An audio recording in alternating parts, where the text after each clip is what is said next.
What's up, guys? So the holidays are coming up and you might be wanting a new gaming PC. You don't know what to get because it's maybe there's so many parts and you don't know what's compatible, or you don't know what's the best bang for your budget and what's the best way to get max settings at 60 FPS for whatever resolution. Today I will be breaking down a parts list that has the parts I think you should buy, the budget that I'm going to buy at for a budget-oriented system, and what's going to get you 60 FPS max settings on 1080p and 45 to 30 frames a second on 1440p.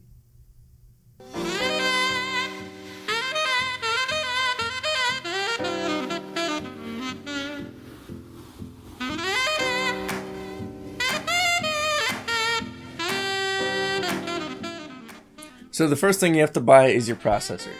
Now, as far as processors go for desktop computers today, you have to pick between two brands, Intel and AMD. Both offer great, fantastic processors, but for this build that's under $600, I went with Intel because I like their new platform, the Skylake series. The processor I went with is the i5-6600K. It's an overclockable CPU, it's quad-core, it's sitting at about 3.5 gigahertz, and it will last you for any game you're playing, a little bit of video editing, and just about anything you want to do. Now, this processor, the one that I found, and you'll see it in the parts link in the description below. Wow, I can't speak. This processor needs a cooler. Now, the cooler I went with is the highly rated, extremely powerful, really well built, the Hyper 212 Evo. Everyone has loved this. It's from Cooler Master. It's got really good reviews. People have overclocked systems with it. It cools really well. Now, it is an air cooler, it's not a water cooler. If we were to go with a water cooler or an AIO, it would throw the budget way out of whack and be spending way too much money on stuff we don't need. But this cooler is fantastic. It's going to keep your processor cool. It's going to move air through the system really well. It's just an all-around good cooler. So that combo is great. The next part you should get is the MSI H110M Pro VD Plus. This is a micro ATX board. It has two RAM slots. It's got one PCI Express 3.0 slot, and it's got expandability. Now, it's a micro ATX board, so it's going to fit into smaller systems, and it's going to be okay for whatever you need as far as upgradability. You can upgrade with Wi-Fi cards or USB 3.0, USB 2.0, more SATA cables, a RAID system, stuff like that.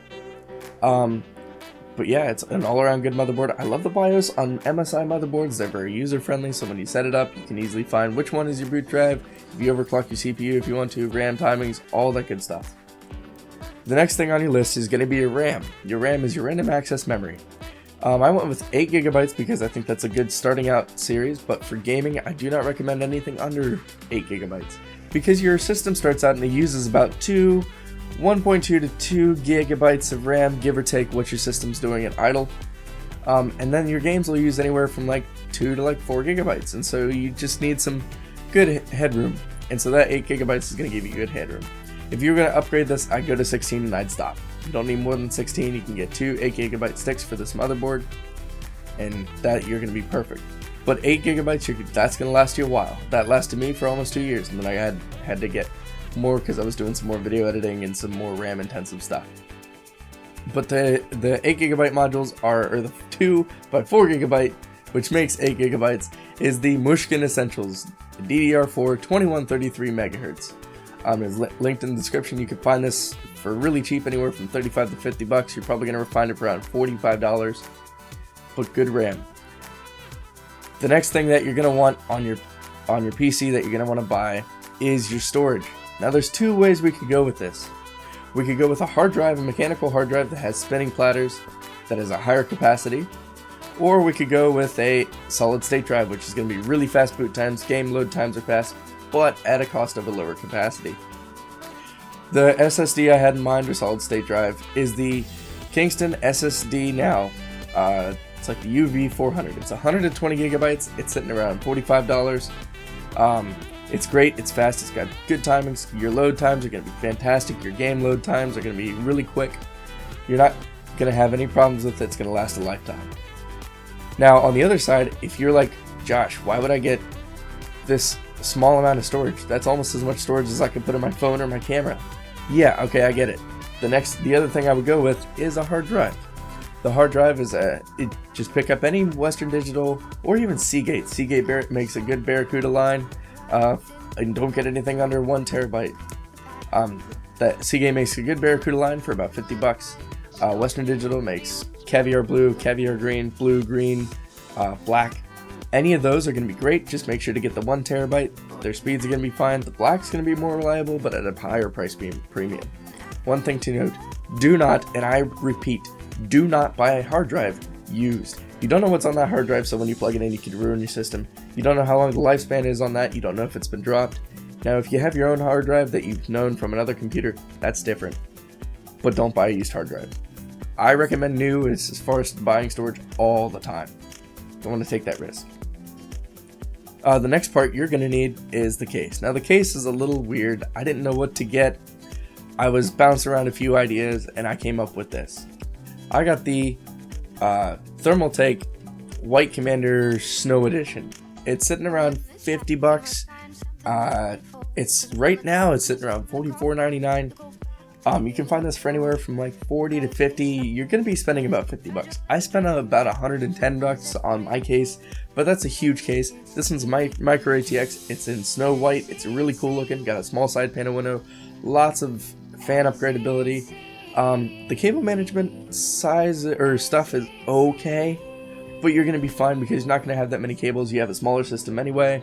Your airflow is still gonna be fine. It comes with 1 fan already, and it looks really cool. Has USB 3.0 on the front, and it comes with all the stuff you need to build the PC inside of the case. Great case. That's what I recommend to get. The next part is what you want to spend a lot of money on, but not your entire budget, and that's your power supply.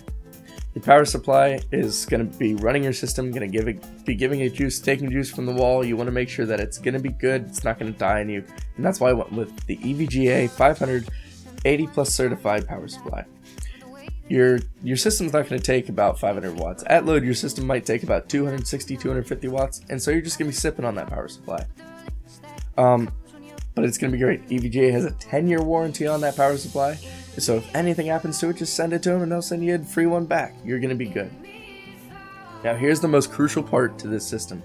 You want a gaming computer, and so what you need to spend the most of your budget on is your graphics card.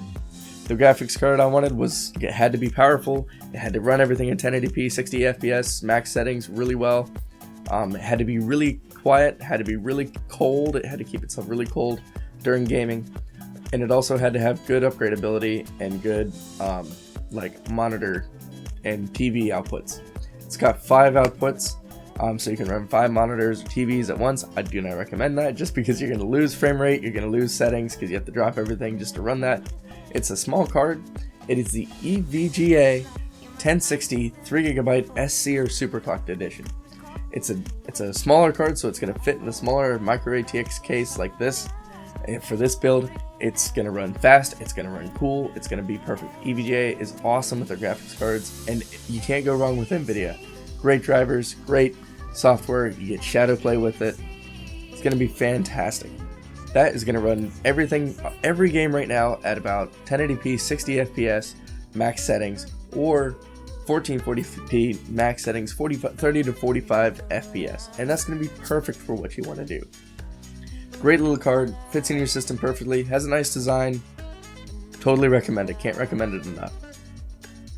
Well, thanks guys for checking out this video. I hope this helped you and you're buying a new PC and building it. If you want me to do a build like where I build that PC or build a PC to show you how to build that new PC that you're going to buy, is just hit that like button, and if I hit over 1,000 likes, I'll do it.